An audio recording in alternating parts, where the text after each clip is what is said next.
What's going on, everybody? It's your Uncle Weezy checking in on a Wednesday night here for another episode of Ask Weezy. I'm back home in Chicago. I'm ready to go. I'm in the studio, and we've got an absolute fire card coming up this Saturday. UFC London, headlined by Blaydes versus Tom Aspinall. I love so many fights on this card. I've got more action on this card than I've had in a very long time.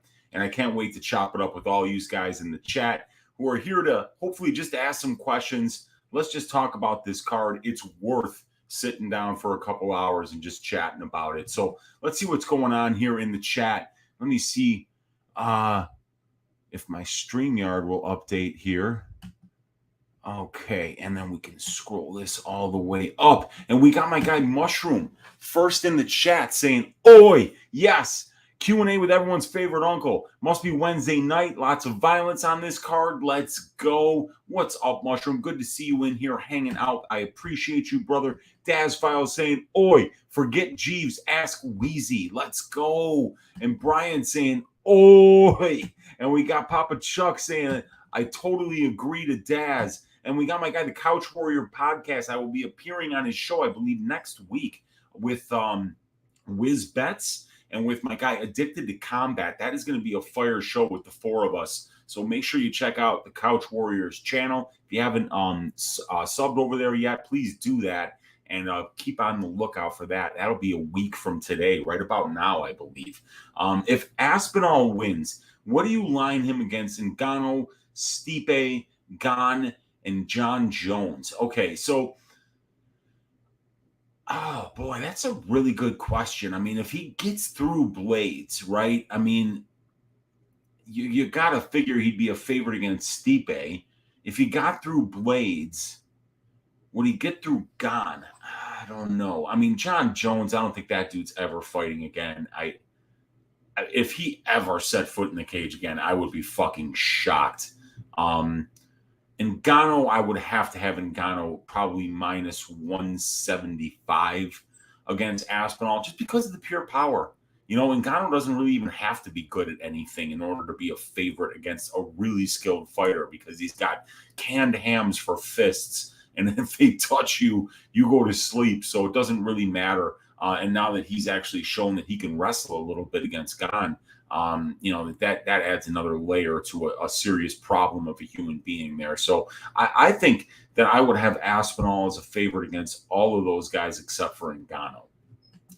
My guy Lou Betya in the room. What's up, Lou? Good to see you in here. My Ask Weezy question number one. If Minster Finland wins and Brady bets him, do we still have a company? Or are you guys going to brawl in the break room? I do not need a brawl with fucking Brady, dude.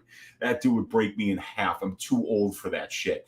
Mr. Finland, I actually have a bet on Mr. Finland to win by first round submission here. I mean, look, I know that JSP puts himself in bad spots. I'm one of JSP's biggest fans. So, you know, when you're a big fan of somebody and you like their style, you know, you also have to be honest with yourself about what their shortcomings are. And, you know, JSP, not the best striking defense and is willing to put himself into bad spots. And putting yourself in bad spots, putting yourself into that front choke series of Makwan Amirkhani could be a serious problem for you and could be bad for your consciousness. So, you know, I could see Makwan getting a first round sub, but I thought I might be able to get better lines on Pierce round 2 and 3, but the bookies are onto it.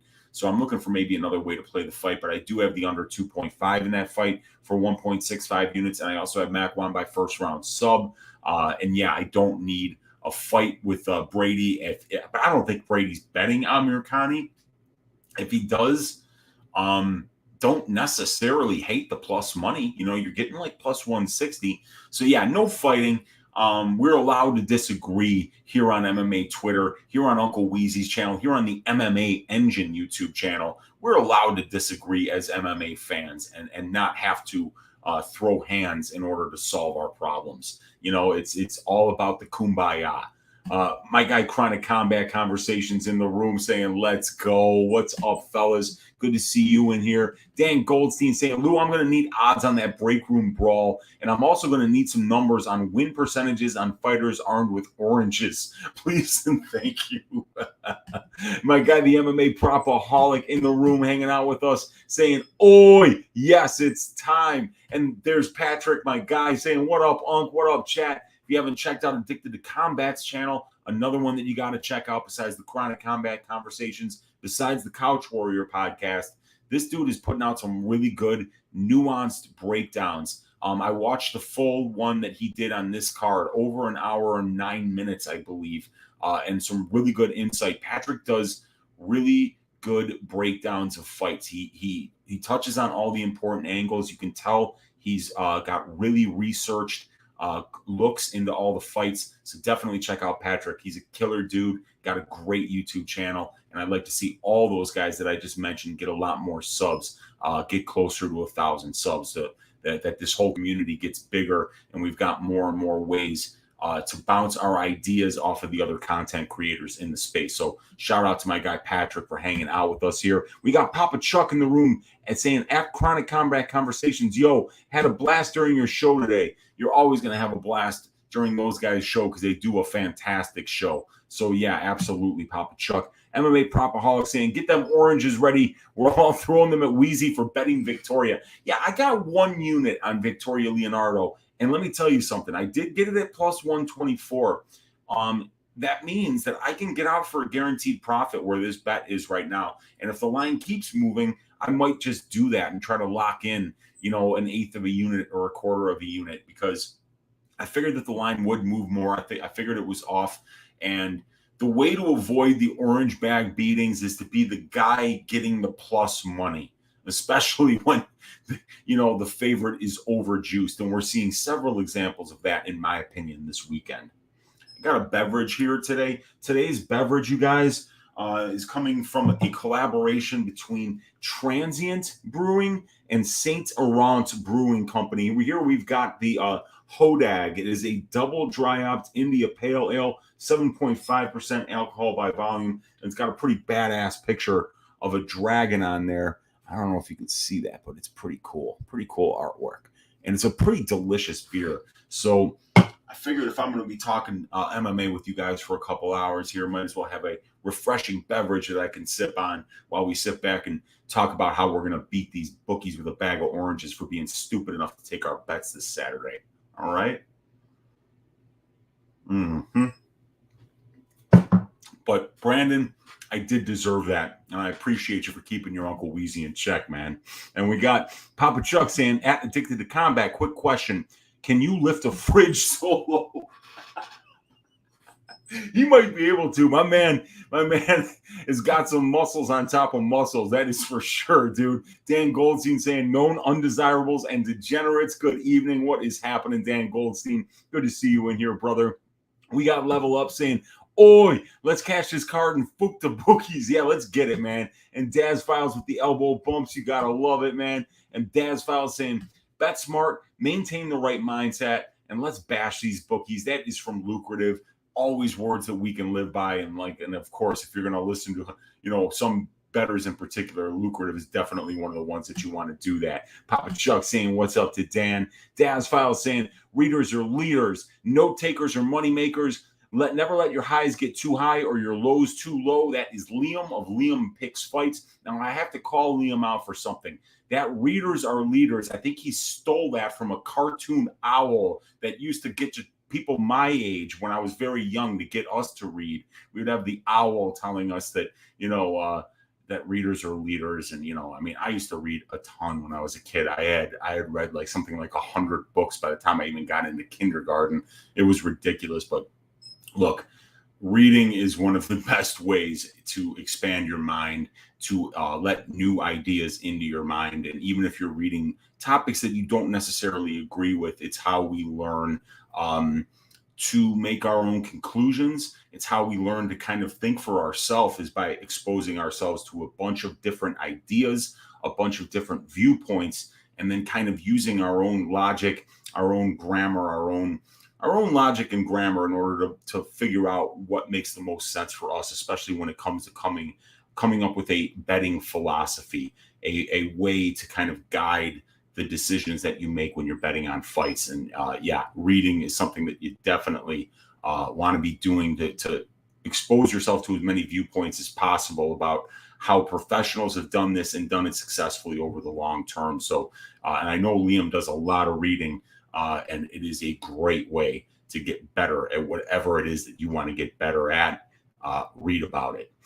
Robert Sella saying the GOAT returns. What's up, Robert? Good to see you in here. Lou saying Fighters Arm with Produce have a 58% win rate, but the under hits at 86%. We got Lou grinding it out with those database calls, and he can actually come up with that shit right off the top of his head. That is why he's a valued member of the MMA engine. Shout out, Lou Betcha.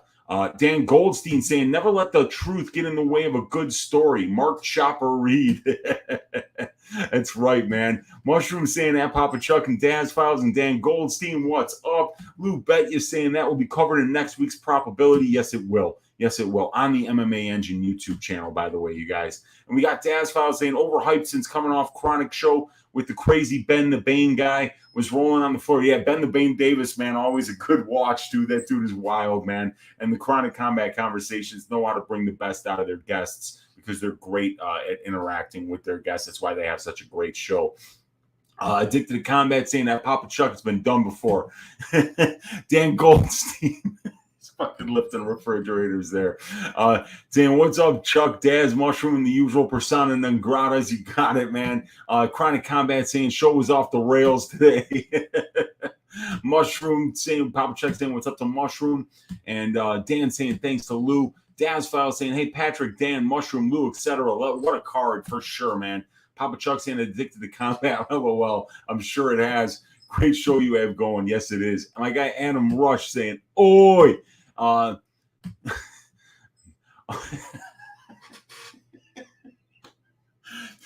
Just call him a cigarette and not what the Brits call a cigarette, Mushroom. Yes, please.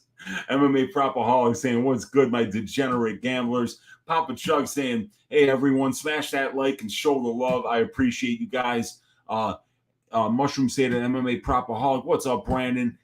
We got Daz Files in the room. Ratio the like button. What's up, Mushroom? Cole Stein saying, oi, Unc. I just finished watching a fairly decent Invicta card. Excited to move on to the real shit this weekend. Have you got this? Yeah, man.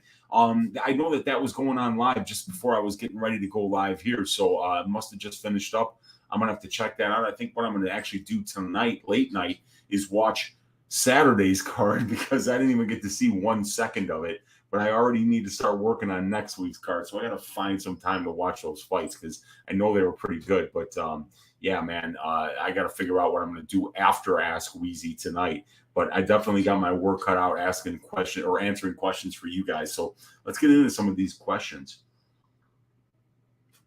All right. And then Luke Betya's got a question saying, Ask Weezy question number 2. What's your favorite prop plus 1,000 or higher this week? Well, it just so turns out that I bet a better than plus 1,000 prop today on FanDuel. I actually am trailing one of the top leaderboard on Bet MMA Tips gamblers that there is, a guy by the name of Jordan Levitt, who has a bet on Jordan Levitt to win in the first round by submission. I got that at plus 1,500. And so that is now a tracked bet of mine for the week. Look, I feel like it's his best win condition in this fight. I think it's going to be very difficult for him to win minutes. And I think even if he does win minutes in London, that he might not win the fight. You know what I'm saying? It's Paddy's country. Paddy's the guy that the UFC is trying to push here. And I really kind of feel like if Jordan Levitt's going to win this fight, you know, that he's going to have to catch Paddy with something early in the fight when they're both dry, when Jordan's not gassed. And so, yeah, I already bet that at plus 1,500. I also have Makwan Amirkhani by first round submission at plus 800, which is close. And I have, I have Charles Johnson by decision at plus 850, but at plus 1,000 or better. Ooh, I wonder what Mason Jones round 3 is. I love Mason Jones's volume, but we can't get that at better than plus 1,000. That's only plus 900. Oh, and let me just share my screen with you guys so that you can see what I'm looking at here. But yeah, round 1 submission. Let me see if it's still there for you guys. So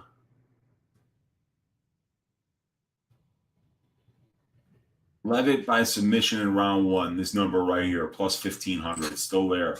So go get it if you feel like it, man. I think that's his best win condition. I got a quarter unit on it, trying to hit a home run and get almost 4 units back, but we'll see how it goes. We got the Prince of Mischief in the room saying, "Oh yes, what's up, dude?" We got MMA Propaholic Nelson by KO round 1 plus 1,400. I like that. I like that because Jai Herbert is notoriously chinny. He's been finished in all 4 of his pro losses, and look, Kyle Nelson swings hammers, so that is one I definitely like. And then Diakese sub plus 1,300 is another good look. Let's see where that is. Where do they got Diakese by sub at plus 1,300? Yeah, that's FanDuel. Wow. That's a fantastic line. I mean, I don't think really he gets a lot of submissions in his career. Let's have a look-see. Diakese has no submissions at the UFC level and only 1 submission in his career of 20 fights. So it is a long shot. But Tamir Hazovich has been finished by submission once at the UFC level and once as a pro. So you know, it's a fight. Anything can happen. Dan Goldstein saying, anyone who lives on avocado toast and says violence is never the answer has never bet on a Bear Jew fight and is no friend of mine. And that is so true. Violence is the answer on this card, and violence is always the answer in a Paul Craig fight. I believe 21 professional fights for Paul Craig, and 20 of them have finished inside the distance. So the guy is the epitome of violence, and I have a bet on that fight to finish inside the distance for sure. Yeah, Dan, I took the under 2.5 at minus 185. Good look for that fight for sure. Prince of Mischief saying Paul Craig is catching a body, Dan. Let's go. Yeah, well, I mean, you get in that triangle of his, you're going to sleep. The Jewish Nightmare in the room. How much do you fear Jews on a scale of 1 to 10? Thanks. Yeah, I don't know if that's really like a probability question or, I mean, I fear bear Jews. You know, I fear being in a bear Jews triangle because that's a bad thing, man. You get locked up in there. It's tap or nap. So I don't want that. I don't want to sniff that man's nuts and then go to sleep. You know, it just sounds like a terrible combination of things to happen. So, but thanks for stopping by the Jewish Nightmare. We got MMA Propaholic saying crazy that the under was lower than the Naliang versus Gomez fight. Wow. Yeah, well, that one cashed, you know, no matter what you paid for Naliang violence, it actually cashed. I remember getting minus 170 on the under 2.5, and then the line not even being there. That it got hit so bad at minus 170 for a women's 115-pound under 2.5. So that was a fight that everybody was chomping at the bit to get a violence bet on. So, yeah. Mushroom saying McCann round 3 plus 1,400. That's not a bad look. I mean, especially the way that the crowd buoys her in England. TJ Spartacus saying, Uncle Weezy, I got 5 units to throw on one bet. What should I put it on? Well, my favorite bet of the week is the fight doesn't go to decision for the main event. Curtis Blaydes versus Tom Aspinall violence right now. We can get it minus 260 on FanDuel. So a 5-unit bet would return you just under 2 units.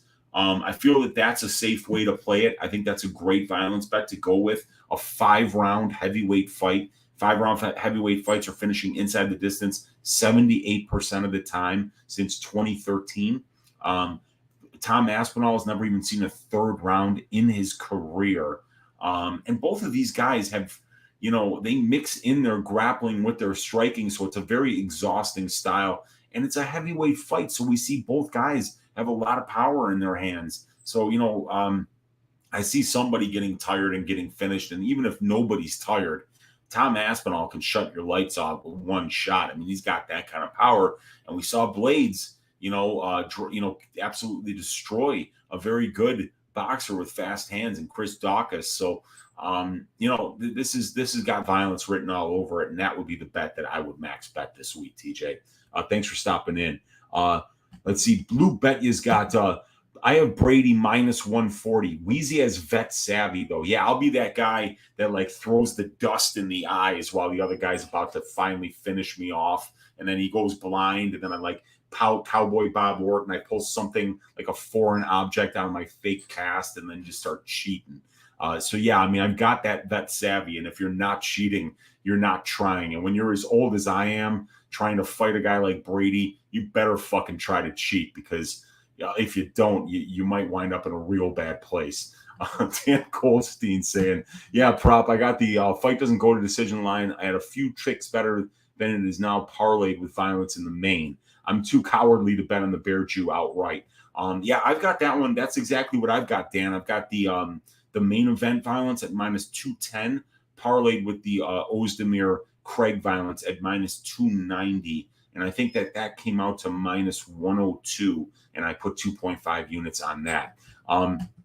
Propaholic saying, watching Paul Craig just walk to the middle of the octagon, staring down the opponent, gets me so fucking amped. Yeah, dude, it does. It reminds me a little bit of what Ion Cutelaba would do. And loved Ion Cutelaba's weigh-ins, loved Paul Craig's weigh-ins. He's always ready to fight, man. It's going to be such a good one. My guy Kiwi, special thanks to Kiwi for a huge donation last night on Just the Tip. Much love to you. You're always supporting the show here, MMA Engine, Pub Sports Radio. Appreciate you so much, Kiwi. Saying, Churro, what's up, man? Good to see you in here hanging out. Big ups to you, brother.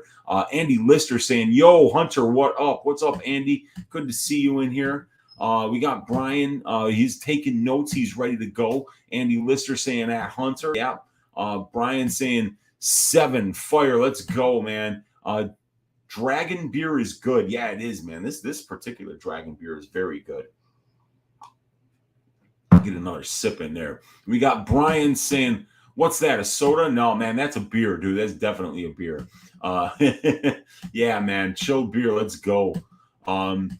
Daz Files saying 7.5 basically double strength. That's like 10 times the strength of a Bud Light. Yeah, Bud Light really isn't even beer.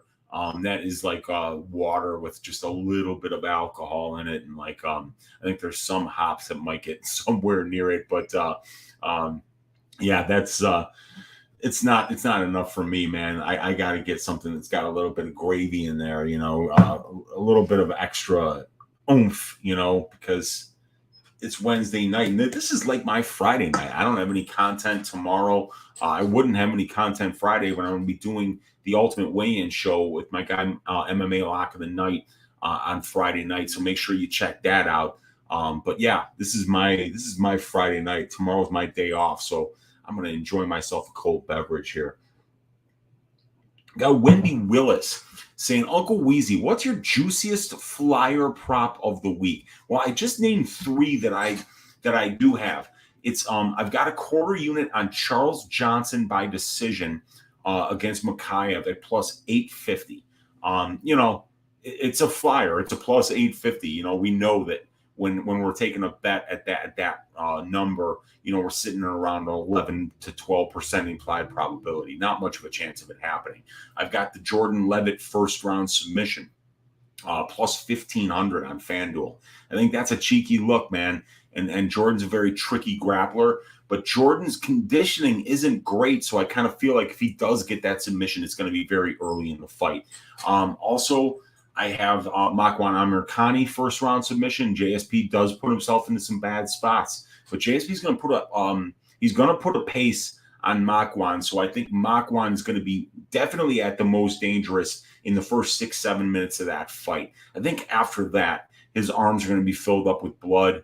JSP really does put a pace on his opponents, and it's really kind of hard to stay in the fight for the full 15 against somebody that throws that much volume. So love those spots. And then, I feel like the Diakese by sub was fat. The Mason Jones round 3 is almost at plus 1,000. JSP round 3, I think, is worth a look. What else do we got that's really juicy that we can think of? Kyle Nelson, first round KO plus 1,400, like my man in the MMA Propaholic said. That's a good one, too. And then other than that, I'm going to stay away from giving you anything else other than that. But thank you, Wendy, for hanging out. Oxygen 3000 in the room saying, yo, Weezy, Jan versus O'Malley, UFC 280. Too early, too soon for Sugar? Yeah, I mean, Jan's the best striker in the division. I mean, one of the best pound for pound strikers in the sport. And he's got really good wrestling too, as we saw in the first Aljamain Sterling fight. So yeah, I mean, I don't think that fight's going to happen, to be honest with you. I mean, I don't think. Look, I don't even know if Sean O'Malley was winning minutes against Pedro Munoz. He was supposed to win minutes, but he looked tentative against Pedro Munoz. I don't even understand this fight. I can't believe, like, this is the UFC saying, okay, Sean, training wheels off. You're just another bantamweight now. I mean, is this the right fight for Jan to even take? I mean, I know it's going to look good when he styles on this kid, but I mean, it seems like a big step down for Peter Yan. I mean, a guy who's this close to the championship for a really bad decision for a knee to a grounded opponent. This guy is, because Aljamain doesn't even get a rematch if he doesn't land that grounded knee, because that was an ass shaving. I mean, Aljamain won none of that first fight. So, this is weird, dude. I mean, I'm surprised he's not fighting Dillashaw. I'm surprised he's not rematching with Sandhagen. I think there's better fights for Peter Yan here, but yeah, I mean, I think he's going to body bag Sean O'Malley. Absolutely. And Propaholic saying UFC 280 better live up to the hype. I don't think that that's going to be a problem. It seems like it's going to be a very good card. We're getting a first degree murder scene at UFC 279. Is that where they're going to have Nate Diaz getting murdered? Is that going to be the first UFC body bag, man? Lou Bet is saying 280 is definitely a card where you can justify drinking at 10 a.m. And if it's an Abu Dhabi card, I think that's where we're going to be starting. So yeah, you can absolutely justify that. Danny Sue saying, hey, Unc, would you rather get twerked on by Levitt or teabagged by Patty? God, man, that is an awful decision to have to make for anybody. Wow.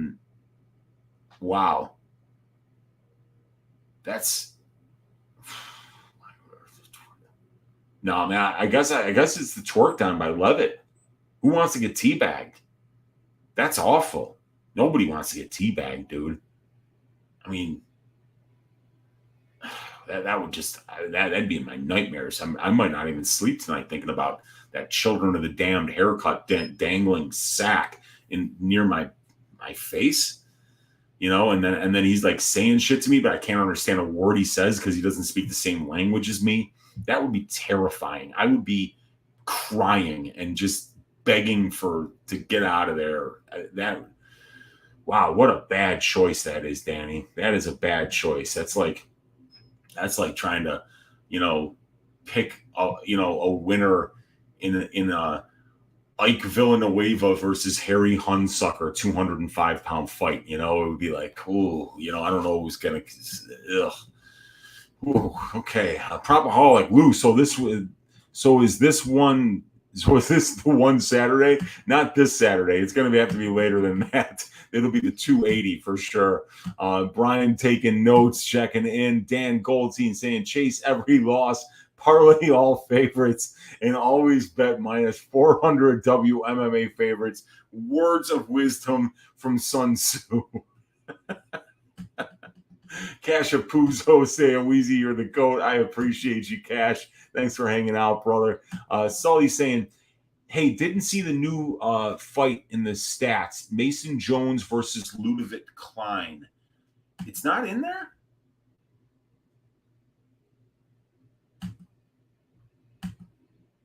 It's all the way to the right. So it's in the wrong spot. So let me just do this. Craig Ozdemir's on the main card. TK Sahadzovich. All right, so now it's actually in the right spot there, Sully. Klein Jones, right in there in between DK Sahadzovich and Craig Ozdemir. Yeah, it was in the wrong spot. That's why you didn't see it there. But yes, that is in there. Propaholic saying Patty by KO decision plus 115. I already played it. Yeah, he's probably not subbing Jordan Levitt. Wow, plus 115. I like that. You take him almost minus 300 favorite, bring it down to plus 115. You don't have to wager nearly as much money to get back, that one unit that we're all trying to win most of the time. So good call there. DXJC saying, no cap that Invicta card was actually Flames. Highly recommend anyone that didn't watch it catch the first 4 fights. Maybe that's what I'll do tonight, DXJC. I always love watching any MMA, not just the UFC, any of it. It's all fantastic to watch. My favorite sport.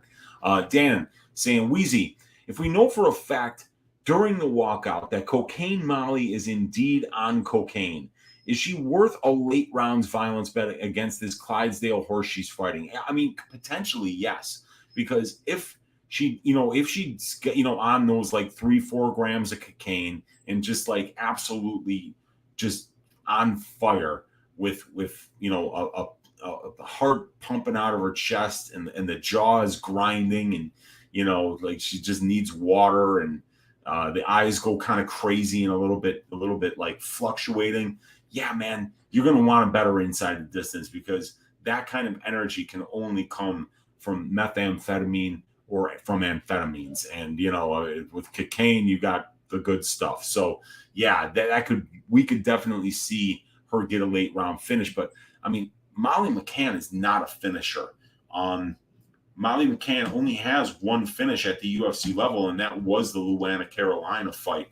The other 4 wins were not even close to being finishes, really. So I wouldn't bet Molly inside the distance. As a matter of fact, I've got Molly by decision as part of the greasy 4-legger this week that I gave out. And also, I'll give you guys this. I've got a not so greasy 4-legger that I put together last night. Came in around plus 250 on DraftKings. It's 3 money lines and an over-under bet. So the 3 money lines are the Uncle Weezy's ass shaving of the week, Mason Jones, Mark Diakese, Patty Pimblett, and the under 4.5 in the main event.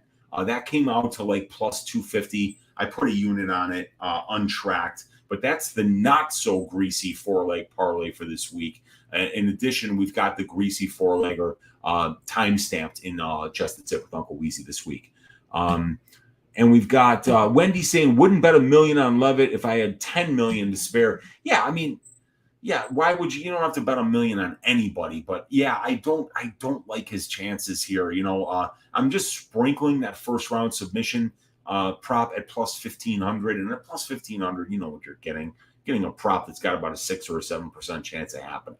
But I kind of feel like Jordan Levitt's win condition is that first round submission. So for a guy who's getting almost a 33% implied probability according to the bookies to win the fight.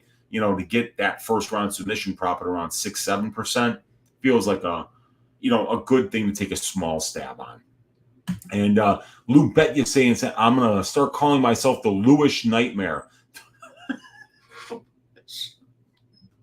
You gotta love it. Lamar Lockett saying, what 2 to 3 fights do you like best to go to decision? So, okay, Lamar, that's a great question. I've got a bet on the over 2.5 in the Claudio Silva versus Nicholas Dalby fight. I think that one probably goes to decision. I'm taking a very, very, very long look at the plus 150 on FanDuel for Makayev and Johnson going to decision. I don't think Makayev is finishing this guy, and he wasn't even a finisher as an amateur. So I don't know how he's going to finish a guy who used to, have dreams to be in the Olympics as a steeplechase runner. and a very good boxer too in Charles Johnson. So it's still plus 150 for the fight goes to decision for Johnson Makayev. That is also probably going to be a tracked bet for me this week. And if I had to pick one more, Rosa Wood is one that I think goes to decision as well. But that one is kind of juiced to the over. Fight goes to decision sitting between like minus 176 and minus 190. So, but I do think that one goes to decision. The Baum Leonardo fight, I could see potentially finishing inside the distance, but like there's not as much value on it. The fight goes is south of minus 200 here pretty much everywhere. So I'd rather bet the fight goes in the Dalby Silva fight, in the Johnson Makayev fight, and the Rosa Wood fight because it's better prices there. And those are the only ones that I would probably entertain a fight goes bet on. That's for sure this week. Papa Chuck saying that Danny Sue, some people would pay for both at the same time. I doubt that, Papa Chuck. I mean, you have to be a pretty sick individual, but maybe you're right, man. Daniel saying, what the fuck is the Invicta card? The Invicta is women's mixed martial arts. It's a promotion like the UFC, like LFA, but it's just all women's fights in Invicta. Where can I watch that? I know it was on YouTube earlier, Daniel, and also if you have UFC Fight Pass, it is absolutely on UFC Fight Pass. How do I feel about the Levitt Patty over 1.5 minus 145 on DraftKings? Well, Couch Warrior, let's have a look at the prop template here, and let's see what it's telling us about the benchmarks for that in this division, right? So over 1.5, we see that 33.43% of 155-pound fights go under 1.5. So 66.57% of fights are going over 1.5. So that means you should be paying about minus 200 for an over 1.5 on the aggregate. Patty's fights have finished in the first round twice at the UFC level, but he's also had a lot of fights go to decision too. Jordan Levitt, mostly a finisher here, as we see that Levitt's 7 of his 11 fights have finished inside the distance. For Pimblett, it's 15 of 21. 68.8% of these guys' fights have finished inside the distance. And at the UFC level, it's 5 of 7. So that 5 of 7, where we're getting it at 71.4%, is almost what we're paying for the fight doesn't go. So at that over 1.5 at minus 145, that comes out to a 59% implied probability. When we compare that 59 to the 66.53%, we see that we're actually underpaying when we compare that benchmark to that implied probability. We're getting a 7.39% break in that line. So if you think that Levitt doesn't get a submission, that Patty isn't able to bait Levitt into a brawl, and I think that that's going to be very difficult. Levitt does not want to brawl with this guy. Levitt is a thinking man's fighter. He's going to want to fight at his pace. He's going to want to fight his fight, and he's not just going to indulge this guy in front of the screaming London crowd and just start doing something that he doesn't do ever, which is throw bombs. So, I think that at minus 145, it's not a bad look. We're not getting a huge break like we are on 15.95 for the fight goes to decision and 16.42% for the over 2.5. But we are getting a 7.39% break here. It's bettable for sure. And if that's your read, Couch Warrior, the prop template's telling you that you're not overpaying for it there.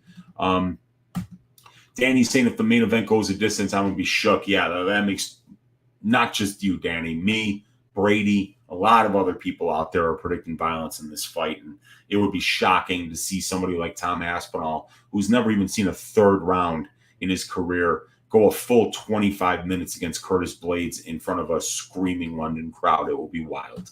DXJC saying YouTube, they've got it on their channel. Yes, sir, they do. Propaholic saying that's intimidating, Couch Warrior.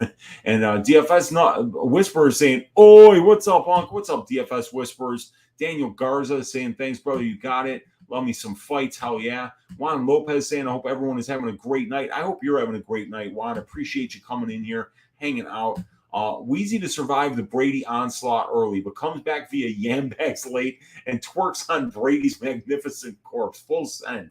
That would be a wild outcome for sure. Uncertain, he's saying, Uncle Weezy, how come every week always have to have at least 2 to 3 favorites that lose?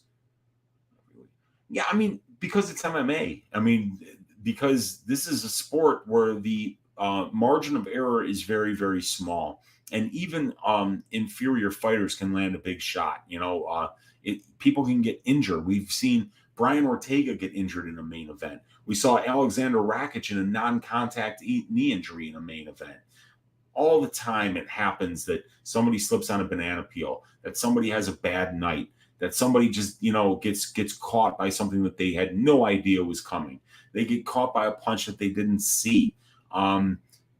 There's always going to be favorites that blow it. And this, and right now, I was talking about this a couple of weeks ago. We have to keep in mind that basketball is over, hockey's over, and we've got a lot of degenerate gamblers that are looking for action that really only have 2 sports to choose from right now. It's either baseball or it's either MMA.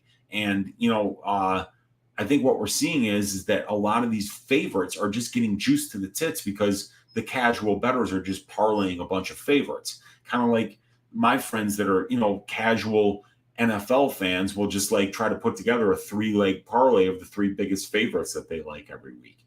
It's no different for the casual MMA bettors. So you see somebody like Molly McCann being almost, a minus 500 favorite. And it's like, how the hell did that happen?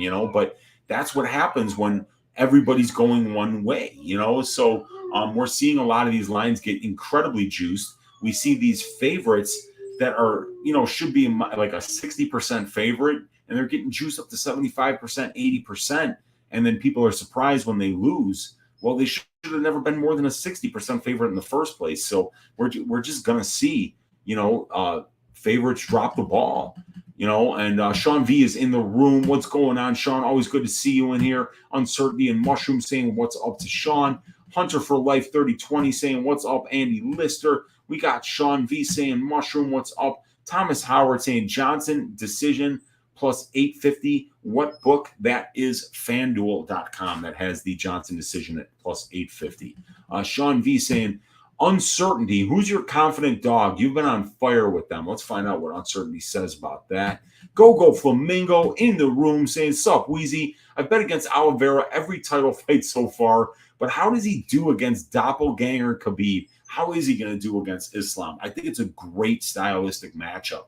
I think we're going to see, Islam, the guy who's so confident in his top game and his grappling and his wrestling, and being able to win minutes on the ground. How does he do that? By, staying safe from submissions against one of the, trickiest. Look, the best. Nobody's gotten more submissions in the history of the UFC than Charles Oliveira. So this is such a great matchup, and Oliveira's striking is the real deal. So I'm going to probably lean Oliveira here. I'm going to lean violence as well because, any Charles Oliveira fight is not going 5 rounds. We pretty much know that. So violence will be the first place I'm looking into to bet there. And I'll probably be leaning Charles, but I still need to do more tape study, obviously, Go Flamingo. But that is one hell of a fight, and I can't wait for that one. Noah Allen saying Aspinall round 1, Mark sub. Yeah, I'm on Aspinall here. I'm definitely thinking that the fight finishes inside the distance. And Mark sub, what do we got? What am I missing? Mark Diakese sub. Yeah. Like I said, man, Diakese, how many submission attempts does Diakese even have at the UFC level? Dude, don't bet the Diakese sub, man. He's got 1 submission in his career, and he hasn't even attempted a submission at the UFC level. And it's not like Demir's been subbed in a ton of losses either. I wouldn't bet it. I think it's a very, very low probability that it happens. But, we see these kind of outcomes happen all the time. It is not the kind of thing that I would bet on. I try to let the data be the guide and then look at the stylistic matchup and see if it makes sense. But, a guy who's never attempted a submission in 11 fights, to be betting that guy to win by submission, I think is an irresponsible bet. But Diakiese's been wrestling a lot. He's spending over 41% of his UFC career in control time positions for or against, which is where you're going to get those submission attempts. So maybe we see that, happen. But yeah, man, that's not a bet that I'd be making. Sean V saying Makhachev is going to smoke Johnson, in my opinion. Well, I mean, he's a minus 500 favorite. It's not exactly a hot take. But I've bet Johnson. I've got a half unit on the Johnson money line. I've got a quarter unit on Johnson by decision. And I just don't think the line makes any sense. I don't see how a 21, 22-year-old kid, is a favorite against a guy who's more experienced, who's bigger, who's got better conditioning, who's got better striking, and who's fought the far better competition. While this kid was fighting 17-year-olds, Charles Johnson was going to war with Brandon Royval in a very, very close fight. So I would never, ever lay minus 500 on Muhammad Makhachev in this spot. But I do think that the kid is an incredibly good, incredibly experienced young man at this point in his career. I mean, over 20 amateur fights, never lost. And he's been through some adversity as a pro as well. The Blaine O'Driscoll fight, he's lost some rounds and come back and found ways to win fights that he was losing. So lot to like about this kid Makhachev, but the line makes no sense to me at all. So can't wait to see that fight, though. Makhachev is such a hot prospect, and I think that Charles Johnson is a very, very tough test for this young man. My man B is in the room. He's saying, love you, Uncle Weezy. Let's make some money. Let's get it, B. Uncertainty saying, Uncle Weezy, which big favorite fighter is most likely to lose this week? Well, I'm thinking that Makhachev has a chance to be the guy that blows it for everybody here. Boy, I mean, if Jordan Levitt submitted Paddy Pimblett, I think a hush would come over the entire country. That would be shocking. I could see Kyle Nelson landing a big shot on Jai Herbert. Jai Herbert is very chinny, so he could potentially blow it. I could see Claudio Silva grinding out a win over Nick Dalby here, and Dalby's sitting at minus 280 on FanDuel. I wouldn't lay that on him.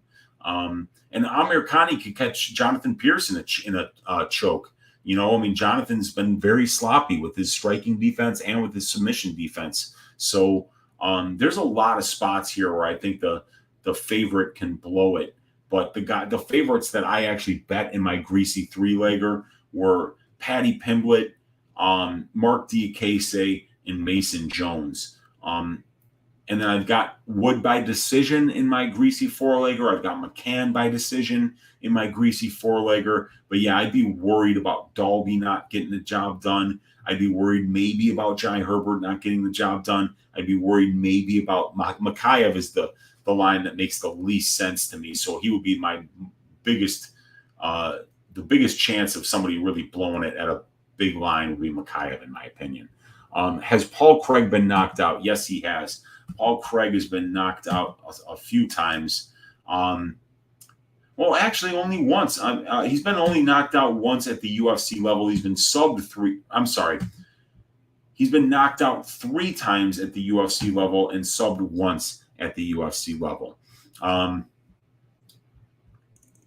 Yeah, and that's what Sean V is saying. Yes. Cheeto eats Jan, says Thomas Howard. Wow. That would be a great fight. I mean, you want to talk about a potential all-timer. Cheeto Jan goes 5 rounds and they beat the fuck out of each other. And I would be so there to watch that fight, man. That would be awesome. Yeah, I mean, Noah Allen saying O'Malley path to victory is pulling out. Yeah, or an illegal knee. Lock Paul then saying, Uncertain saying at Sean V. Paul Craig really wanted this fight badly. Yeah, well, he's got it now, and it's going to be, we're going to see how it goes. Nelson jumping up a weight class. Patty must win. Sugar going to get shown. And then Mr. E-Man 41 saying, Any thoughts on Diakese by sub plus 1600? Hadzovic been RNC'd twice, and Diakese has subs earlier in career. Wrestled the entire fight the last time out. Yeah, don't like it. But at plus 1600, I guess what would the implied probability on that be? Maybe about 7%. And then you've got Diakese as maybe close to a 70% implied probability to win the fight. So 1 out of 10 Diakese wins ends in submission. At that particular line, I guess isn't terrible, but I was just saying before, that Mark Diakese has never even attempted a submission. We can see right here 0 attempts per 15 minutes on the average for Diakese in 127 minutes. So this guy does not attempt submissions, and he only has 1 career win by submission, and it was a long time ago. And Hadzovic has only been subbed once, not twice, just once. He's been knocked out once as a pro, and he's been subbed once as a pro. So, I personally wouldn't bet it, but plus 1600 is fat. So, it's an MMA fight, so anything can happen. And Sean V saying, because you've been absolutely nailing every confident dog. Mr. E-Man, good freaking call, dude. Yeah, a lot of people are on that DKC by sub, and he has been wrestling, and he has been spending over 40% of his UFC cage time in control time positions for or against. So, there's going to be options for it there. He trains at ATT. He's getting a lot of good looks. I just don't think it's his game. I think he's using the wrestling and the grappling to win minutes, not to win moments. Robert saying O'Malley was handling Munoz in the second round, bro, and I hate him. Well, I had money on O'Malley there, and I was getting drunker and drunker as the night went on. And I seem to remember that night the stream was just garbage. My computer was acting up, so I wasn't able to really see what was going on. But I just don't remember being confident at all that fight was going to end with an O'Malley decision win, which is what I was looking for, because the fight was close. He looked tentative. Didn't like it at all, man. And against Pedro Munoz, if that's how you look, Peter Yan's going to body bag you. Couch Warrior Podcast going to hit that at plus 1600, I think, for the sub prop. Wendy Willis saying Paul Craig hasn't been knocked down in his past 10 fights. Is that so? Because Craig has been knocked down only twice in 13 fights here. As we see, he's getting knocked down on 0.8% of the total significant strikes that he's absorbing, 0.3 knockdowns allowed per 15 minutes. So 15, 30, 45, 60, 75, 90. So 6 times 0.3. Yeah, so that's twice, only twice. Yep. It's been a while. Sean certainly at Sean V. Paul Craig watches these kind of shows on YouTube. I'm sure he's got a very high IQ to get it done this Saturday. Yeah, he's going to try to get the guys into his guard. And once he gets you in his guard, man, he's so tricky there. He's so dangerous there. That's why a guy who is like, plus 180, plus 200 to win the fight in his sub prop is like plus 250. Everyone knows how dangerous that dude is on the ground. Nate Diaz fight is sad to even let him go out like that. Well, when you're saying dumbass shit, like I'm looking for an Ngannou fight. I'm looking for who else? Adesanya. When you start saying shit like that, you're just a fucking liability as a human being. Period. For those words to even be in his mouth, Ngannou, that's disrespectful. A guy who's a 155 pounder saying he wants to fight Francis Ngannou, a guy who's not even going to fight for a year. This is. If I were Dana White, I'd probably feed him to Hamzat too. I'd be like, here you go, big mouth. Here you go. You say you want to fucking fight, here you go. And I guarantee you, he doesn't want that fight. Hamzat, the Diaz brothers are notorious for having the worst fucking wrestling that ever walked into the UFC. Manny Gamburian was absolutely body bagging Nate Diaz on the Ultimate Fighter finale. He made Nate Diaz look like a Chinese Greco-Roman wrestler. That's how bad he made him look. It was just absolutely awful. And then he pops out his shoulder, taking him down again. To fight Hamza, it's just unbelievable. Paul was getting absolutely worked by Krylov. Yeah, he was. He was until Krylov did something really stupid and put himself right into Paul Craig's guard, kept playing down there with Paul Craig, which is not a good thing to do. And Paul Craig did what Paul Craig does.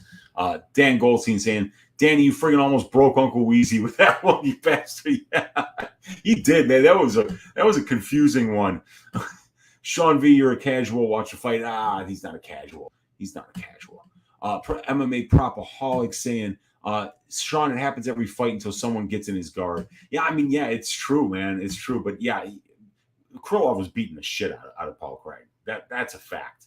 I had the fight doesn't go to decision bet for that fight, and was smiling ear to ear from the second that fight started until it ended, because Krylov was working him. He was absolutely working him. But then Craig got him in his guard, and you know, once you're there, if you continue to worry about offense when you're in Paul Craig's guard, Paul Craig's going to get his offense going, and then the fight's going to be over. Okay, I was leaning the other way, but got to trail you on this. Wendy, which fight did you watch? Krylov was dominating that fight. Are you kidding me? Yes, I thought he was. He got taken down in the first 2 seconds and got subbed. No, Craig didn't take him down. No, I think it was Krylov who was taking Craig down, actually. But we've got those stats up. I mean, of course we have those stats. This is your Uncle Weezy's show. We've got stats, baby. So let's look. Paul Craig in that fight against Krylov.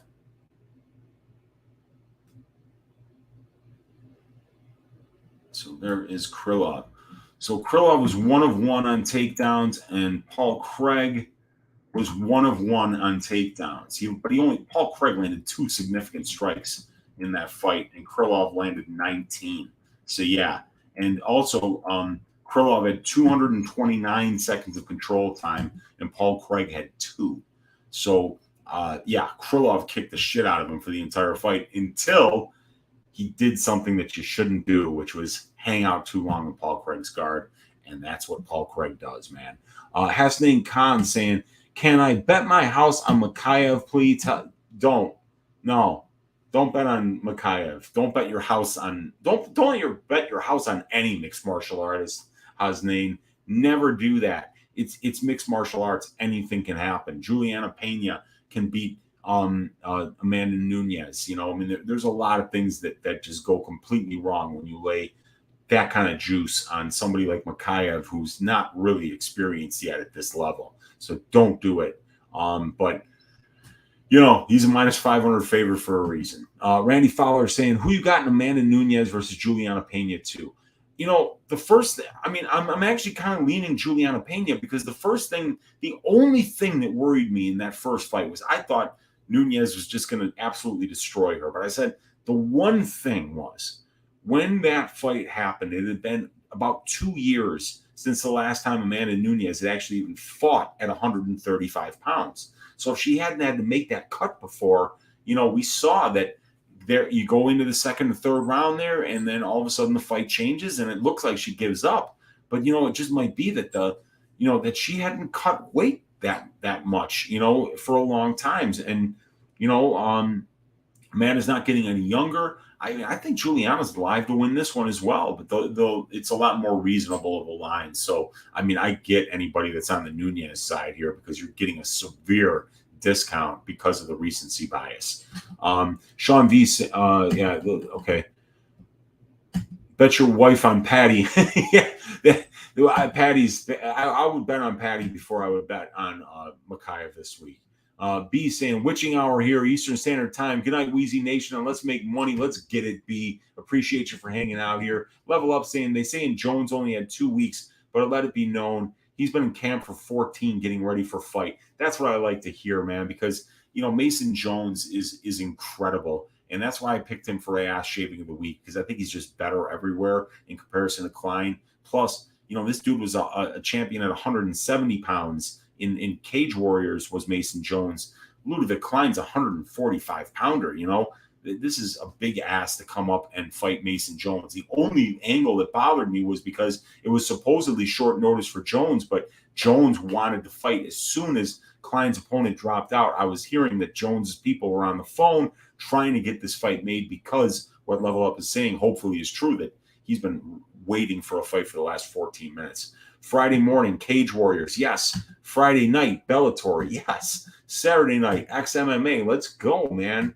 Level Up saying Jones should run through Klein with his pressure. 14 weeks, his cardio will be on point to push that pace. And the one thing was in that Landwehr fight, Klein had all the success when Landwehr was just standing in front of him. 2 minutes into the second round, Landwehr said, fuck this, I'm walking forward. Once he started walking forward, that fight changed. And look, when you watch Mason Jones fight, this dude's walking forward from the word go. So I think he's immediately going to have Ludovic Klein on his heels. And if Ludovic's on his heels, he's not going to be able to get his offense going. And I think Jones will break him. Molly Meth Ball. XMMA, hell yeah, man. Let's get it. Jones by TKO agreed. DXJC win. Woo! Facts. I just checked Mason's IG. He's been ready for this. Awesome, dude. I'm glad to hear that, man. And we got Dan Goldstein saying, Weezy just sold me on 8-ball Molly. I was already close.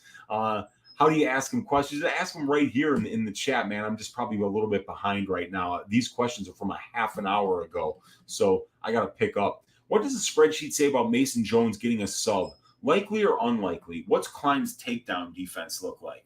So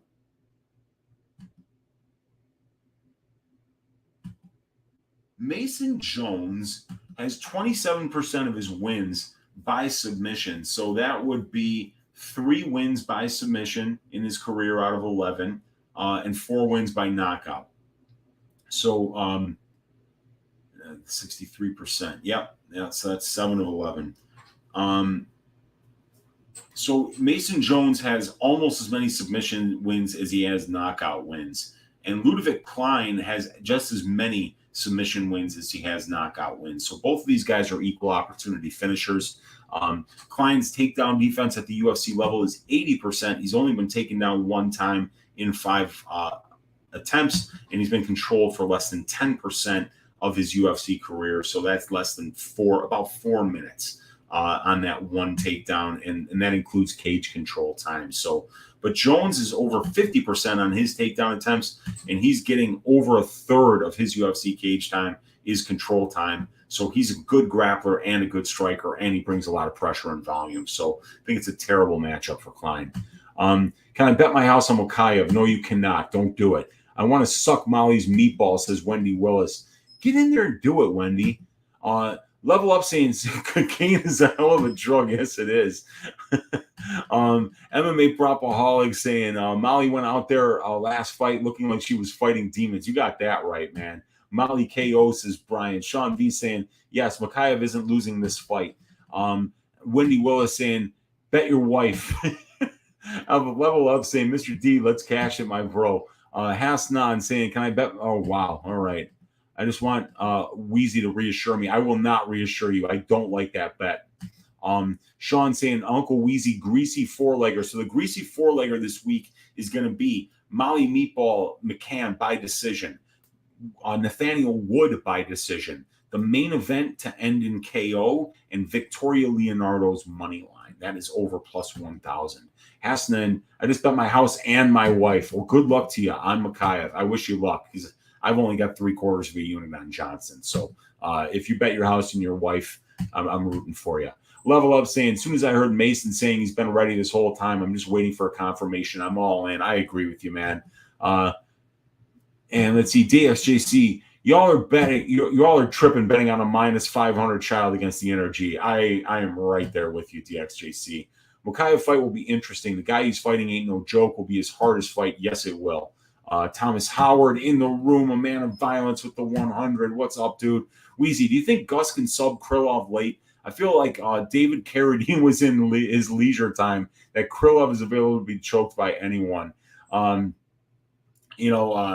for those of you guys who didn't get the David Carradine reference, that was an absolute banger there by Dan Goldstein. Rest in peace, David Carradine. I feel like we hardly knew ye, and what a way to go out.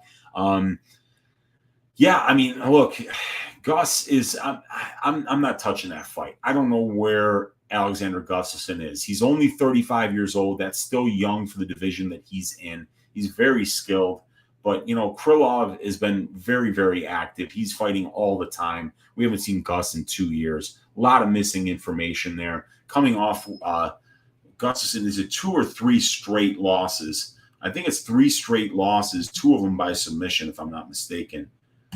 Yeah, 2 by submission and 1 by knockout, So it's rough to get behind him, and I wouldn't be playing props in that fight. But I do have the fight doesn't go to decision at -170 for 1.7 units. I think it's a great violence spot, but I don't have any read on that fight, Dan. Level Up saying Jackson been fighting the better competition. Yeah, for sure. There's no doubt about that. Patty under 2.5 looks okay. Yeah, I mean, I could see it going the full 15 too if Levitt fights, a particular style, but in front of that crowd, it's going to be difficult. Weezy, what do you think of Mikhaev by the KO points? Only problem I have with Johnson is he tends to rely on head movement. Well, he does do that. Instead of having his hands up, Mikhaev could catch him with a powerful jab. Yeah, maybe he could. But I think, Johnson is the much better striker, to be honest with you, the boxer. What Johnson does is mixes in a lot of kicks, and maybe he may not want to do that against somebody who's going to wrestle like Mikhaev probably will. But and Mikhaev's live for submissions too, man. I saw a little video of him saying one of these sheiks promised him like $100,000 if he subbed Charles Johnson, so he might be looking for a submission prop because that's even better than what Dana will give him for a performance bonus. So we'll have to see, man. But I'm just not on the Mikhaev side here. I'm betting Charles. I already have bets on Charles Johnson. It's -125 on FanDuel. Well, I mean, I don't hate it. I don't hate it because that's a way to get a -500 guy down to -125. I'm smoking that LA cushion. It's nice. Way to go, Level Up. That's good stuff. Wendy Willis saying, if you want to lock for Cage Warriors this Friday, it's Mike Figlak. So Figlak for Cage Warriors. Figlak sitting around -225. Definitely a bettable line against Agi Sardari. So very interesting there. I see Jim Wallhead's on this card. Kyle Driscoll's on this card. Dylan Hazan, Darren Stewart's on this card. Always good stuff. Will Curry. I've seen him fight before.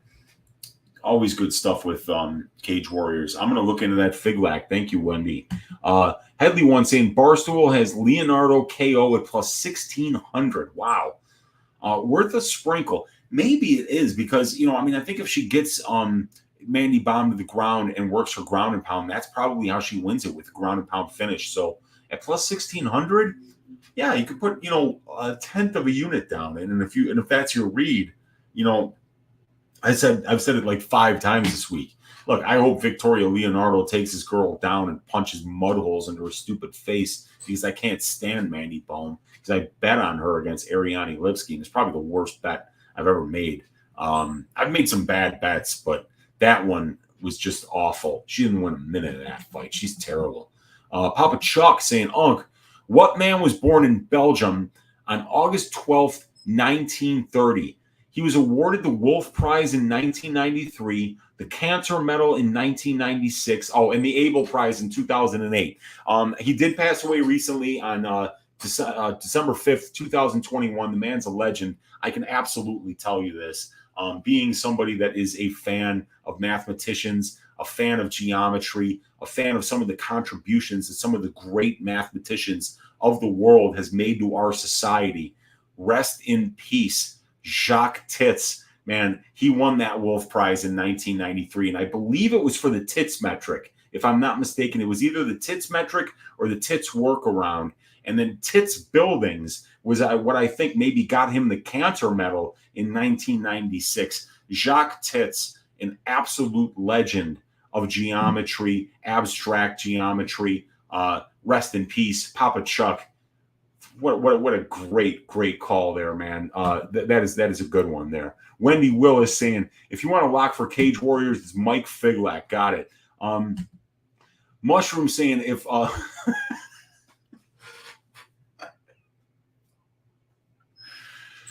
okay.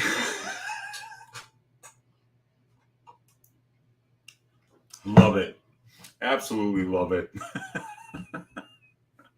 Dancing Mushroom. OnlyFans Levitt ends up on OnlyFans, absolutely leaking foreign DNA. Couch Warrior saying thank you. MMA Propaholic saying Levitt going for the sub and grown-ups too. Dark Magician saying any good spots to keep an eye on for live betting. Yeah, I like JSP after round 1. If you can get him better than -200, if Makwan Amirkhani wins round 1, definitely like that spot there. That's the one that I've been looking at because JSP is just how unleashed late in fights because of his pressure, his pace, his volume, his conditioning. But that would be the one that jumps out to me, Dark Magician. And I'm thinking Pierce after round. I'm thinking that too. Austin G saying Levitt getting a beer thrown on him 100% could be, man, especially over there. They might call him a Ponce. They might call him a Poofter. They might call him a bunch of different things. But look, he's coming in there to try to get a win and a win bonus. And Levitt's a tricky dude. He's a thinking man's fighter. He's a smart guy. He might be able to find a way. But if he does, he's going to piss off a lot of British people. And him getting out of the UK is going to be about as difficult as Colby Covington getting out of Brazil unscathed after the Damian Maia fight. And Meatball saying, yes, lad, get in, lad. We're going to go crazy, lad. Heavy performance, lad. Let's get it, Meatball. Love you. Wendy Willis saying, at Dark Magic, Paul Craig after 2 minutes. Oh, okay, that's an interesting look. MMA Propaholic saying, Levitt looks like a... Oh, come on. He does not. You guys. Level Up saying, Patty by KO. Levitt never been overseas. Claims to have jet lag, first fight in front of a crowd, and not just any crowd. Chips are stacked against. Yeah, I mean, I hear you, dude. It's a tough ask for Jordan Levitt. First fight out of the U.S., fighting a hometown favorite like Patty the Batty. Yeah, he's got his work cut out for him for sure. Austin G saying that's a good point about other sports over. Yeah, that's, it makes a difference, man. DWCS is coming soon, and your Uncle Weezy's favorite fighter outside of the UFC, Anton the Pleasure Man Turkali, is going to be on this first Contender Series card. I can't wait to see Anton back in business here.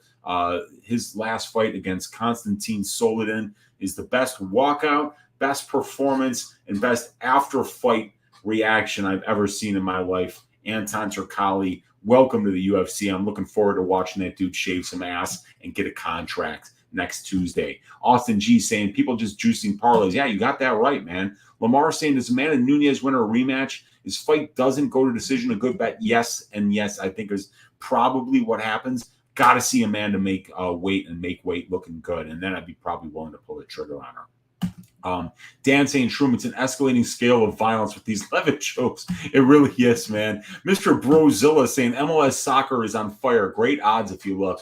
Yeah, I mean, if you know what you're doing there, it's a market that doesn't have a lot of sharks in the pool. So if you know what you're doing, hit it, man. I don't, though.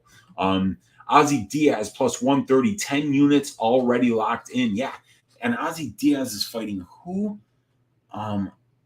I've heard Ozzy Diaz just brings violence too. Octagon X MMA. Let's get to that Contender Series. Ozzy. Oh, yeah, he's fighting Body Bags Pfeiffer. Body Bags Pfeiffer is the guy who got his elbow dislocated by Stoltzfus on the Contender Series when he was trying to brace himself when he was getting slammed, and his elbow went out of the side. It was nasty. But yeah, that's going to be a wild fight, and Ozzy is a finisher. Level Up saying, Pierce gets through round 1 without getting subbed. Should be looking good for anyone holding the Pierce ticket. Agreed. Austin saying, it's really showing on those AMI cards. Random names at -500 look like hot trash. Yeah, I mean, it's crazy. Soccer is the worst type of betting. I don't bet on it. I don't really even watch it. Gogo Flamingo, thoughts on Gus versus Krylov fight does not go to decision as a parlay piece. I like it. Look, here's what the prop template has to say about it.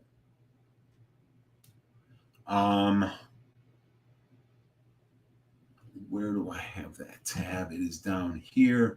Gustus and Krylov. So 24 of their 32 combined fights are your weight. I got comment on the screen. So here, let me take your comment off the screen. 24 of their 32 combined fights have finished inside the distance. That's 75%. You're only paying 63% at minus 170 right now. So I think that that's a good look. But also, this number here, 91.7%, that is 33 of 36 of Nikita Krylov's pro fights finishing inside the distance. So you got a killer-be-killed fighter here with a 36-fight sample size, and 90% of his fights are finishing inside the distance. And then with Gustafsson, it's 76% as a pro. So both of these guys are finishers. And at the UFC level, they're finishing at 78% in their wins, 71.5% in their losses, 75% on the aggregate. I think it's a great look this week, Go Flamingo. I have the fight doesn't go to decision bet for 1.7 units at minus 170. Wendy saying Krylov is a lock. Mr. Brazilla saying Wendy, over-unders and BTTS, both teams to score. Pemblet versus Papa Chuck. What? Come on. Dark Magician saying if Oliveira beats Islam, he should call out Habib post-fight. Would be massive. The one guy Habib didn't beat. That would be wild if he did that. And that would be so cool. I would be there for it. Always in the can't ever make good money with it. Always, yeah. Levitt wants to twerk on Ben Simmons. Does he really? Did he say that? Meatball saying take Craig by TKO, so worth it at plus 1,200. Elbows from rubber guard can finish you too. That's an interesting way to look at it because you got the TKO against Hill too. How's Goldie's durability? She's never been finished. I'm thinking about the over 2.5, but that UK crowd might fuel Molly to a finish. Convince me, Weezy. Well, I bet Molly by decision in the greasy four-legger. Molly's not a finisher. She's only finished one of her 5 UFC wins inside the distance. And Hannah Goldie has never been finished in her pro career. She is kind of coming up a weight class here. She's not a 125er. She's a 115er. Flying across the pond in front of a hostile crowd. So anything can happen here, but I think the over 2.5 happens more times than it doesn't. Level Up saying I did a lot of tape, Mark. No sub attempts. Position over submission guy. I'll take him by decision. Yeah, I think you're talking about Mark. Yeah, and I agree. Mark Diakese.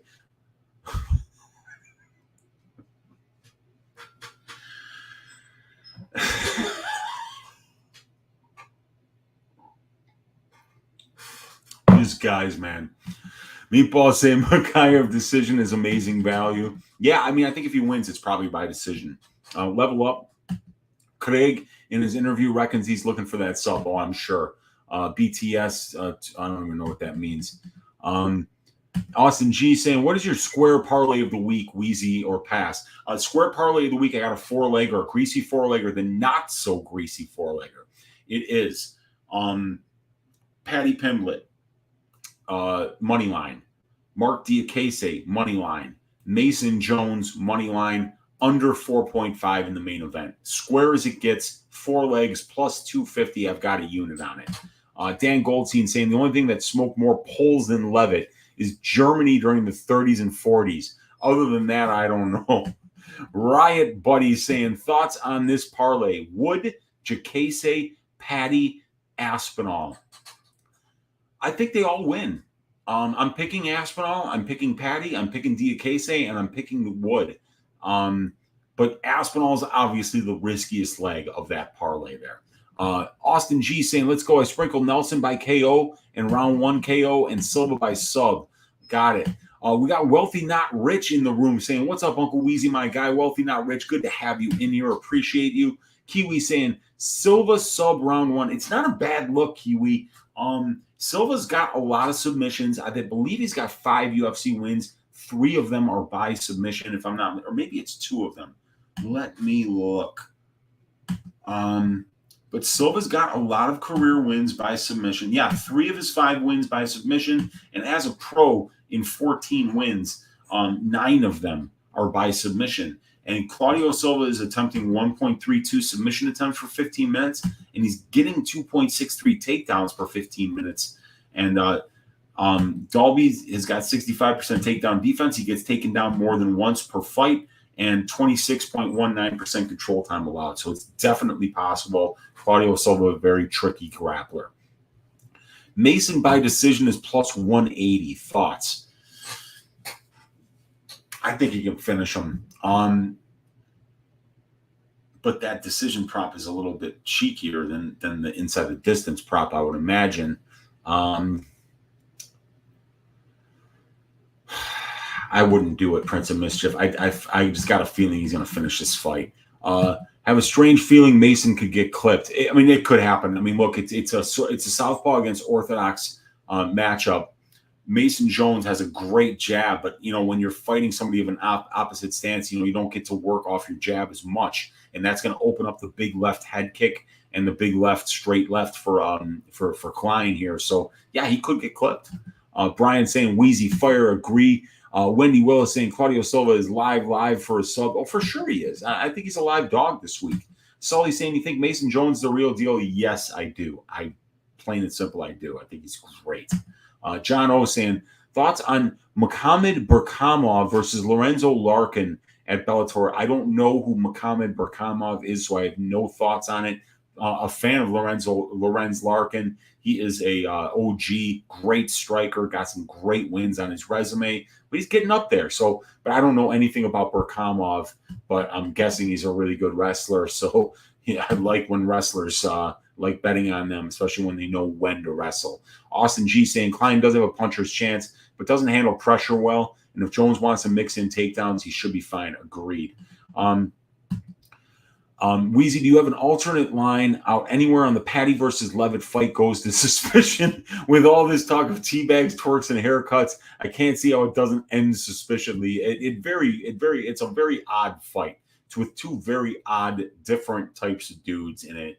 It's going to be worth watching for sure. And I don't think it'll end suspiciously. Let's hope it doesn't. Let's hope that there's a unsuspicious ending to that fight. Austin saying, really, Jones, however the hell he wants, in my opinion, but Klein puncher's chance. Yep. We've got Silky B saying Chinese Greco-Roman. Robert saying, yeah, I think Jan destroys him, but I just hope he doesn't put all his energy into making reads and the fight gets away from him. Yeah, I mean, it's a 5-round. It should be a 5-round fight. If it's a 3-round fight, it could be interesting. Boobs saying, I feel like Nate will drop out the day just before to give the UFC a big FU. I think you might be right. Jester saying, oi, Weezy, what's up, dude? Silky B saying, Hamzat will have to face a late notice opponent. Yeah, he probably will, man. What's a good over 2.5? The one that I bet was Dalby versus Silva. I do like the Dalby over Silva, over 2.5 at minus 135.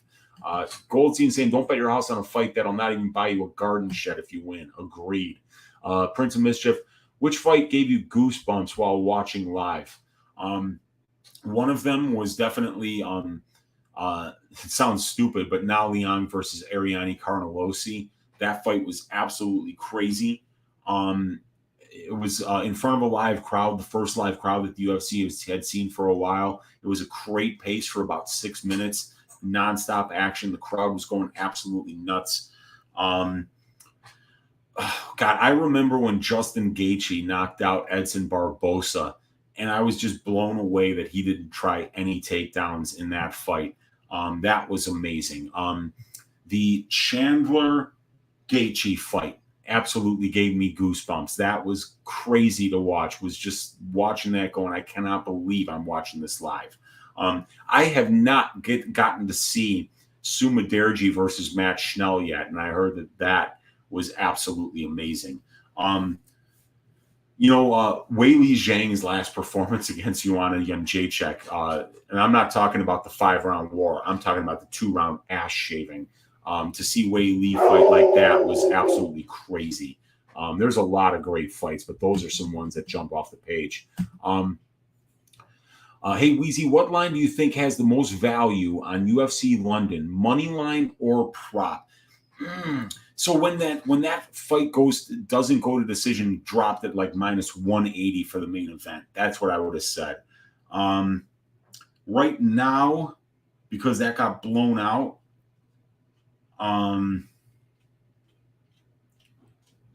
I still like that line the best. I still think the fight doesn't go to decision, at least 90% of the time in the main event. So I think that's probably the safest one.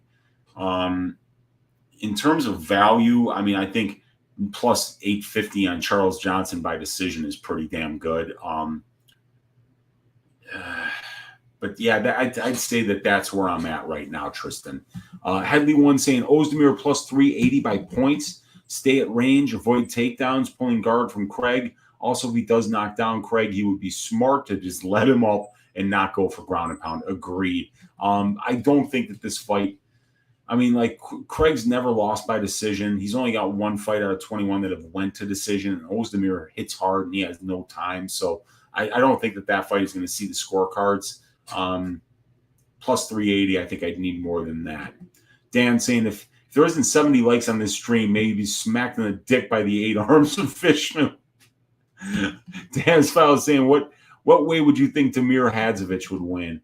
Potentially by knockout. He's got a lot of power. And if Diakese chooses not to wrestle, I think that would be his best path, is just keeping it on the feet and landing a big shot, But I think Diakese is going to wrestle and Hadzovic folds like a lawn chair. How do I feel about Chris Curtis' 3rd round decision? I'm not touching that fight, man. I don't know what to think of it. My first lean was Hermanson. Then I went back to Curtis. And now I'm back on. I'm just like figuring that I'm going to stay away. I picked Chris Curtis to win the fight, but I don't feel really good about it. It's short notice turnaround, coming across a pond.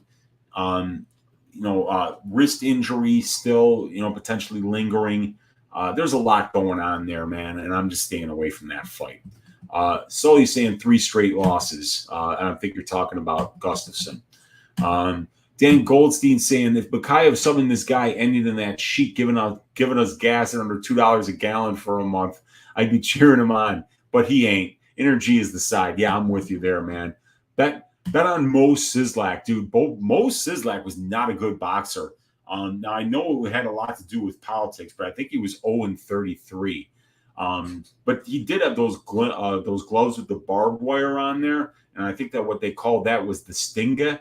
But I don't think they let you use that anymore. But yeah, Mo Sislak, Kid Mo, good fighter, man. He was Kid Gorgeous, then he was Kid Presentable, then he was Kid Gruesome, then it was just Kid Mo. Not a handsome man, but you can still bet on him, dude. He's a good fighter. Level Up saying Chris Curtis helped Strickland in his fight against Jack, so he should have a good game plan going into this fight. I agree with you. Yeah, he trains with Strickland. Kenny Williams saying, Uncle Weezy, what up? What's up, Kenny Williams? Good to see you in here. Appreciate you for hanging out, brother. Dan Goldstein saying the tits metric and the tits rub around turn served me well betting against Misha Tate this past week. DXJC's Chris's game plan is going to be literally the same one he just used against Rodolfo. Sprawl and brawl. He doesn't really have to change anything. That's what makes this such a great spot for him. Yeah, I mean, like that seems to be the narrative about what he's going to try to do in this fight. Low T City Ortega saying other locks and cage warriors are Luke Riley and Nahan Fletcher. Each have handpicked opponents to go dominate. Cool. Good to know. Appreciate that, Low T City. Mr. Brozilla saying, wow, Pena is the underdog at plus 325. Really? Plus 325? Damn, that's wide. David Nettles saying, Uncle Weezy, when handicapping, how much do you take into account the height difference in a fight? Also, how did Oi become the battle cry for Weezy Nation? Thanks for your wisdom and God bless. Oi was something that I've always yelled when I used to work in my brother's accounting office. That I would just walk in and say, Oi, it's Weezy. And so when I started doing starting the shows, I kind of just started yelling Oi like I would when I would walk into the office there.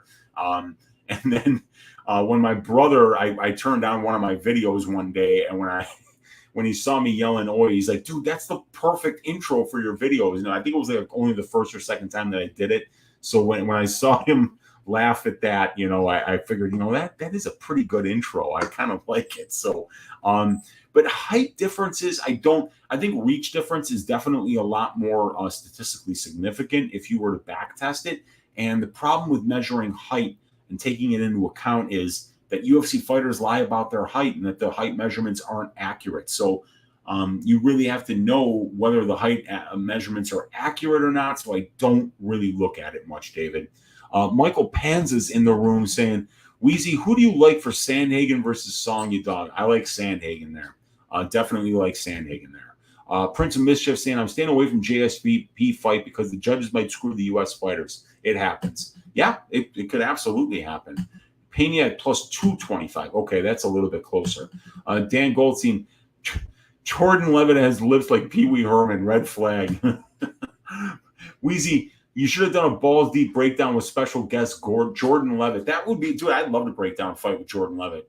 Jordan Levitt's bets on fights. I think he'd be a great guest on this show or any other show that talks about MMA betting, because look at the dude's bet MMA tips. Jordan Levitt is a very successful professional fighter and professional gambler on fights. So I think it'd be really cool to have Jordan Levitt on, just like me and Lou Betya did a balls deep breakdown with Cody Brundage before his fight with Trayshawn Gore. I'd love to do that, man. Wendy Willis saying Hermanson won the first 2 rounds against Strickland. Just a note, but H could get kicked the fuck out because Curtis is a way harder hitter than Strickland. I mean, goddamn. I think you could have maybe given Hermanson the first, maybe. The first was close, but that was 49-46 or maybe even 50-45. I did not see Hermanson win the second round there. Strickland was just boxing his face off. But, you know, like they do train together, and I think that they would be, you know, Curtis is going to have the game plan to beat this guy. You know, let's just see if he can execute it. Dan Goldstein saying, Jordan Levitt doesn't seem like the type to settle with just a tip. I'll say that. Jordan Levitt's married, you guys. Come on. Excuse me. All right. Dan Goldstein, I know the assignment, brother. Dope Space Cowboy. Amir Khani Pierce fight doesn't not go to decision is plus 140. No, it's not. That the fight goes to decision might be plus 140. But it's probably even a bigger plus money than that. The fight doesn't go to decision. It's sitting around minus 200. Mushroom, McCann decision, Pimblett KO, Aspinall inside the distance, plus 1245 Rivers Casino Philly. Any thoughts? I like it, man. I think that's a pretty good 3-legger. I like all 3 of those fighters to win, and I think that those are all the best win conditions for all 3 fighters. I think it's a great look, man. Meatball saying Benoit Saint Denis trying to show the French don't quit right away. There's no quitting that dude, man. That's for sure. I can tell you right now, Jordan Levitt is picking wood too. Come on. Meatball, I like it, Mushroom, but maybe Aspinall money line instead. Not much of a difference. Yeah, that's kind of true. You know, I mean, like that way you cover everything, but I think that fight does finish inside the I'd be shocked if it went for the full 5. Headley one saying Mushroom Pimblett is not a knockout wizard. Recency bias. Yeah, potentially, but still, I think I mean, he's the much better striker and he's the much harder hitter here. Andy Lister saying, can Levitt rubber guard his way to a decision with control time? Potentially. I mean, anything can happen, man. Anything can happen, but it's you know, Levitt's smart. Levitt figured out ways to win minutes against Trey Ogden there. You know, and he's going to be looking to wrestle here. We'll see, but like I say, it's just a big ask for him. Level Up saying, Weezy, you think there's a chance for all these short notice fights for Curtis that he might be burning himself out? Yeah, potentially, but I know that that's the way he is. He likes to take those short notice fight. Meatball saying Larkin loses. I made 10 units off the Invicta tonight. Parlay Umar and Larkin's opponent. Okay. Level Up saying late notice opponent, Gif Kamzat. No one's signing up for that. Yeah, I know. I mean, that's for sure, man. Oh, my guy, Chris Colanzis, all the way from Chicago to Greece. We have a viewer in the motherland, you guys. The Greeks gave so many gifts to the world. One of them is Chris Colanzis, back in his homeland of Greece. Tikanis, Chris, hopefully you have a great time there in Greece with the kids. Tell them all I said what's up. Tell the family I said what's up and enjoy that beautiful country. And Chad saying, what's the greasy 4-legger of the week? You can find that if you go to my video, but I'll just tell you here since you're already on my channel, Chad. Molly McCann by decision. Nathaniel Wood by decision. Fight ends by KO in the main event, and the Victoria Leonardo money line. It checks in at better than plus 1,000 this week. Australia and Weezy approve of that battle cry. Oi! Justin saying, where's DFS by the numbers, Patty cut? I don't know, but I hope his mom did not cut his hair like that. That would be absolutely awful. Mushroom saying, at Meatball, I like the Aspinall side and don't think he wins the decision. I'd be surprised if he went to decision. Chad saying, Jordan's marriage is a cover. Okay. Headley one, I think he wants the KO in front of that crowd. He might, yeah. Jordan Levitt is picking Wood to shave ass as well. Okay. But not at the betting line. Okay, that was the last one, I promise. I'm on slow brow as it gets. Mayor of Midville saying, if anything, Curtis has looked better when fighting on short notice. That's true. Looked not as good versus Vieira. Yeah, but he stuffed, 20, 21 takedowns, so that was good. Sully saying, I didn't know Levitt was a pro bettor. Yeah, dude, he's got a tracked betting record over at Bet MMA Tips, and the dude just wins. So Jordan Levitt, big ups. Love to have him on the show sometimes. We've been doing this for over an hour and a half, you guys. I was entertained by the incredible hilarity of everybody that watches this show. We got 60, 80 you guys rocking live with your Uncle Weezy. I appreciate each and every one of you guys. God bless each and every one of you guys for hanging out here on another edition of Ask Weezy. I'm done with my content for the week, but I will be on MMA Lock of the Night's post-weigh-in show on Friday night. And after that, the only thing left to do for the rest of the week, you guys, is going to be to stack cash tickets like flapjacks for UFC London. So let's make that money. You can check me out right here on my channel, on the MMA Engine YouTube channel, on Pub Sports Radio. The link to all the content I've done this week is in the description of this video. The link to the free stats in the description of this video. Check it all out, and let's make a bunch of money betting on UFC London this weekend. Good night, everybody. Talk to you guys soon, and I'll see you on the MMA Lock of the Night's post-weigh-in show Friday night. God bless.